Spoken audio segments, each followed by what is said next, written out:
స్వామి శరణమయ్యప్ప. శ్రీమాత్రే నమః. శ్రీమాత్రే నమః. సద్గురు జ్యోతిషాలయం. గురు భగవానుడు 2025 అక్టోబర్ 18 నుండి 2026 ఏప్రిల్ 28 వరకు సుమారుగా 192 రోజులు 6 నెలల 10 రోజుల పాటు ఉంటారు. తర్వాత తన యొక్క సహజ గమనానికి ప్రవేశించి ఫలితాలు స్థిరంగా ఇస్తుంటారు. ఇందులో గురు అతిచార ఫలితాల్లో మిథున రాశి వారికి ఎలా ఉంది అంటే, గురు కర్కాటక రాశిలో ప్రవేశ ఉచ్చస్థితి పొందడం వల్ల మిథున రాశి వారికి, కర్కాటక రాశి అంటే రెండవ ఇల్లు ధనభం, మిథున రాశి వారికి ఇది ఒక జాక్పాట్ అని కూడా చెప్పచ్చు. ఈ 6 నెలలు చాలా అద్భుతాన్ని పొందబోతున్నారు. ఇది సంపద, కుటుంబం, మీ యొక్క వాక్కు, గౌరవం అన్నీ కూడా పెరుగుతుందని కూడా చెప్పచ్చు. అక్టోబర్ 18 నుండి ఏప్రిల్ 28 వరకు సుమారుగా 192 రోజులు ఇలా చక్రం తిప్పుతారు. గురువు 2వ ఇంట్లో 6వ ఇంట్లో వృశ్చికంలో ఉన్నాడు. శత్రువులందరూ కూడా నాశనం అయ్యే అవకాశాలు ఉంటాయి. జయం జరుగుతుంది. ఆరోగ్య స్థిరత్వం ఉంటుంది. 8వ ఇంట్లో మకరం, రహస్య లాభాలు, దైవ అనుగ్రహం పొందుతారు. 10వ ఇంట్లో మీన ఉండడం వల్ల ఉద్యోగం చేసే వారికి విజయం, గౌరవం పెరుగుతుంది. మిథున రాశి వారికి అస్థిరత్వం తొలగి వృత్తి పురోగతి అవుతుంది. కుటుంబ సౌఖ్యం అద్భుతంగా ఉంటుంది. ఆర్థిక సంపద ఆదాయం పెరుగుతుంది. ఖర్చులు విపరీతంగా తగ్గిపోతుంది. పాత బాకీలు ఏమైనా ఉంటే అవన్నీ కూడా తిరిగి వచ్చే అవకాశాలే. కుటుంబంలో ఆర్థిక భద్రత ఏర్పడుతుంది. కుటుంబ సభ్యుల మధ్య సఖ్యత ఏర్పడుతుంది. ఇంట్లో శాంతి పెరుగుతుంది. తల్లిదండ్రులు, భార్య పిల్లలతో చాలా సంతోషంగా ఉంటారు. మీ మాటకు విలువ పెరుగుతుంది సమాజంలో. ఉద్యోగంలో పదోన్నతి, ప్రమోషన్స్, మీరు కోరుకున్న ఇంక్రిమెంట్, ఇది ప్రభుత్వ, ప్రైవేట్ రంగం అన్ని రంగాల వారికి కూడా ఇది కలిసి వస్తుంది. స్త్రీ పురుషులకు ఎవరికైనా ఇది కలిసి వస్తుంది. వ్యాపారస్తులకి కొత్త ఒప్పందాలు వేసుకుంటారు. ఇంటర్నేషనల్ వ్యాపారం కూడా ప్రారంభించే అవకాశాలు ఎక్కువ శాతం ఉన్నాయి. విద్యార్థులకి మేధస్సు, వాగ్వృద్ధి పెరుగుతుంది. మంచి మంచి చదువుల యొక్క అవకాశాలు వస్తున్నాయి. క్యాంపస్ సెలక్షన్స్ లాంటివి వచ్చే అవకాశాలు ఉన్నాయి. 8వ ఇంట్లో ఉండడం వల్ల పాత వాహనాలన్నీ తీసేయడం, లేదా పాత మరమ్మతు వస్తువులన్నీ తీసేయడం, చక్కగా మీకు కొత్త వాహనం కొనడం, ఇల్లు కొనడం, రియల్ ఎస్టేట్ వారికి అయితే చాలా అద్భుతంగా ఉంటుందని కూడా చెప్పచ్చు. కానీ ఇక్కడ కుటుంబంలో విలాసమైనటువంటి ఖర్చులు ఎక్కువైపోతూ ఉంటుంది. దాన్ని అదుపులో చేసుకుంటే మంచిది. దానివల్ల ఆర్థిక స్థిరత్వం అనేది వచ్చేస్తుంది. దీర్ఘకాలికమైనటువంటి లాభం, షేర్ మార్కెట్ స్పెక్యులేషన్లో మంచి లాభాలు వచ్చే అవకాశాలు ఉన్నాయి. గురువుల యొక్క ఆశీస్సులు తీసుకోండి. ఓం బృహస్పతయే నమః అని 108 సార్లు భగవంతుడు మనకు మంచి అనుకూలం ఇచ్చినప్పుడు మనం కూడా కాస్త జాగ్రత్తగా ఉండాలి. బృహస్పతయే నమః అని చెప్పి 108 సార్లు పూజ చేయండి. పసుపు పుష్పంతో అవకాశం ఉంటే ప్రతి గురువారం నాడు అర్చన చేయండి. దేవాలయంలో దక్షిణామూర్తి స్వామి వారు ఉంటారు. ఆ దక్షిణామూర్తి స్వామి వారికి వెళ్ళి మొక్కండి. గోపూజ చేయండి. విద్యార్థులకి చక్కగా పుస్తకాలు, పెన్సిల్స్ లాంటిది ఇవ్వండి. చాలా అద్భుతమైనటువంటి ఫలితాలు పొందబోతున్నారు. అఖిలాండ కోటి బ్రహ్మాండ నాయకుని శరణమయ్యప్ప. కార్తీక మాసం వచ్చేసింది, మార్గశిర మాసం వచ్చేసింది. అయ్యప్ప స్వామి ఉభయ తెలుగు రాష్ట్రాలే కాకుండా దేశ విదేశాల్లో ఎక్కడ చూసినా అయ్యప్ప స్వామి వారి యొక్క పూజలు, దీక్షలు, శబరి యాత్రలు అన్ని రకాలైనటువంటి మొదలైంది.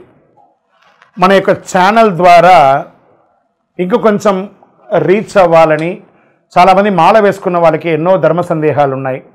వాళ్ళ యొక్క దీక్ష ఎలా చేయాలి, అయ్యప్ప స్వామి అంటే ఏంటి, ఈ దీక్షలో ఏమేమి చేయాలి, పూజ అంటే ఏంటి, యాత్ర అంటే ఏంటి, మంత్రాలు అంటే ఏంటి, యొక్క గురుస్వామి అంటే ఎవరు, అయ్యప్ప స్వామి అంటే ఎవరు, ఈ దీక్ష అంతా ఏంటి, ఎలా చేయాలి, ఎప్పుడు చేయాలి, ఎందుకు చేయాలి, ఈ యొక్క దీక్షలో వచ్చినటువంటి మార్పు నిత్య జీవితంలో ఏమైనా ఉందా, లేదా దీక్షలో స్త్రీల యొక్క ప్రాముఖ్యత ఏమైనా ఉన్నాయని వీటన్నిటినీ చాలా ప్రశ్నలతో ఉన్నటువంటి వారికి అందరికీ కూడా ఇది ఒక మంచి ప్లాట్ఫామ్.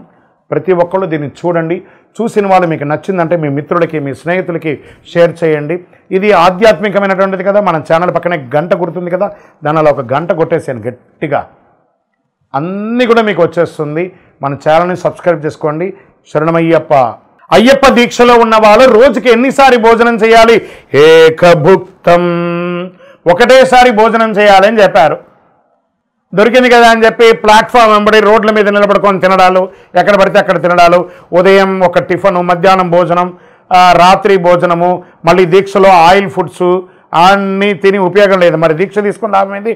ఏకభుక్తం చేయాలి, అది కూడాను స్పైసీ లేకుండా, గార్లిక్ ఆనియన్ లేకుండా ఏ విధమైనటువంటి రజోగుణ పూరితమైనటువంటి లేకుండా మంచి సాత్వికమైనటువంటి ఆహారాలు తినాలి. వీలుంటే సాయంత్రం పూట పండ్లు పలహారాలు మాత్రమే తీసుకోవాలి. విజయోస్తు. అయ్యప్ప స్వామి వారి చిన్ముద్రాం మన మాలలోనే ఏం చెప్తున్నాం? జ్ఞానముద్రాం శాస్త్రముద్రాం గురుముద్రాం నమామ్యహం వనముద్రాం శుద్ధముద్రాం చిన్ముద్రాం నమామ్యహం. చిన్ముద్ర అంటే ఇది బొటన వేలుని ఈ వేలుని తీసుకొని ఇలా పెట్టడం వల్ల ఏమవుతుందంటే ఆరోగ్యపరమైనటువంటి ఫలితాలన్నీ కూడా ఇందులో ఉంటాయి. మనం కూడా నిత్య జీవితంలో రోజు ఒక్క ఇలా పెట్టి చూడండి, నఖశిఖ పర్యంతం మనకి నరాలన్నీ కదులుతున్నటువంటి ఒక ఫీలింగ్ ఉంటుంది. స్వామివారి దాంట్లో చిన్ముద్ర అంటే ఇదే అనమాట. దీన్నే చిన్ముద్ర అంటారు. ఈ చిన్ముద్ర అందమైనటువంటి ముద్ర. చిన్న అంటే చిన్నది, ఇది అందమైనటువంటి ముద్ర, ఆరోగ్యాన్ని ఇచ్చే ముద్ర. కాబట్టి ఇది స్వామివారు ఎంచుకున్నారు ఆ చిన్ముద్రను. శరణమయ్యప్ప.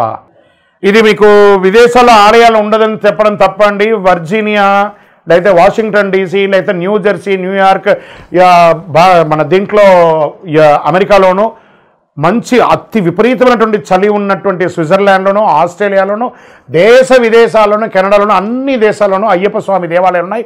ఇంకా 18వ బడితో సహా ఉన్నాయండి. వనయాత్ర చేసే రకంగా కూడా ఒక 5 కిలోమీటర్ల ప్రయాణంతో పాటు ఏర్పాటు చేసినటువంటి దేవాలయాలు కూడా ఉన్నాయి. అక్కడ కూడా చాలా అద్భుతంగా మంచి చలిలో కూడా చన్నీటి స్నానం చేసి దీక్ష తీసుకొని శబరిమలకి వెళ్ళే వాళ్ళు ఉన్నారు. బ్రహ్మాండమైనటువంటి యాత్రలు చేస్తున్నారు. 41 రోజులు 48 రోజులు వ్రతం తప్పకుండా చేసి మరీ భారతదేశానికి వచ్చి ఇరుముడి ఇస్తున్నారు. రానిలేని వాళ్ళు అక్కడే వారి వారి ప్రాంతంలోనే ఇరుముడి కూడా ఇస్తున్నారు. శరణమయ్యప్ప. ఏమంటే అయ్యప్ప మాల వేసుకున్న వాళ్ళు మా ఇంట్లోనే పూజ చేసుకోవాలా లేదా బయట ఎక్కడన్నా పూజ చేసుకోవాలా? ఇది ఒక మిలియన్ ప్రశ్న. మీరు మాల వేసుకునేది ఎవరి కోసం? ఇక్కడ ఒక ప్రశ్న ఉంటుంది. మనం నమ్మిన వాళ్ళు తల్లిదండ్రులు, మనల్ని నమ్మిన వాళ్ళు భార్య పిల్లలు.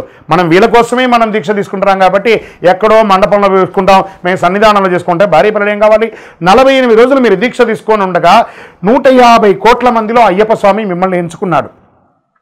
ఆ పవిత్రమైనటువంటి మాల మీ మెడ మీద పడింది. మీకు సేవ చేసుకునే భాగ్యాన్ని మీ తల్లిదండ్రులకి మీ భార్య పిల్లలకి మీరే కదా ఇవ్వాలి. కాబట్టి ఇంట్లోనే పూజ చేసుకోవాలి. మాకు వసతులు తక్కువ ఉన్నాయండి, అబద్ధం అండి. ఈరోజు ప్రతి ఒక్కరి ఇంట్లోనూ ఎక్స్ట్రా రూమ్ ఉన్నాయి. ఆ సపరేట్గా రూమ్లో పెట్టుకొని చక్కగా పూజ చేసుకోవచ్చు. మీరు సాక్షాత్ అయ్యప్ప స్వామిగా ఉంటారు కాబట్టి ఆ ఇంటిల్లి పాలి ఆ ఇల్లు దేవాలయంగా మారిపోతుంది. చక్కగా అందరూ కూడా మీకోసం ఎదురు చూస్తుంటారు మీరు చేసే సేవకు. శరణమయ్యప్ప. లేదండి, ఏ గురుస్వామి కూడా కొత్తగా మాల వేసే వాళ్ళని ఇబ్బంది పెట్టరండి. అవన్నీ అబద్ధం. అలాంటి ప్రశ్నలే లేదండి. వాస్తవానికి గురుస్వామి దైవమే తునైప. ఆ గురుస్వామి దయ ఉంటేనే ఆ భక్తులందరూ కూడా శబరిమలకి వెళ్తారండి. ఏ గురుస్వామి కూడా ఇబ్బంది పెట్టరు. అలాంటి ఇబ్బంది ఆలోచన కూడా పెట్టకండి.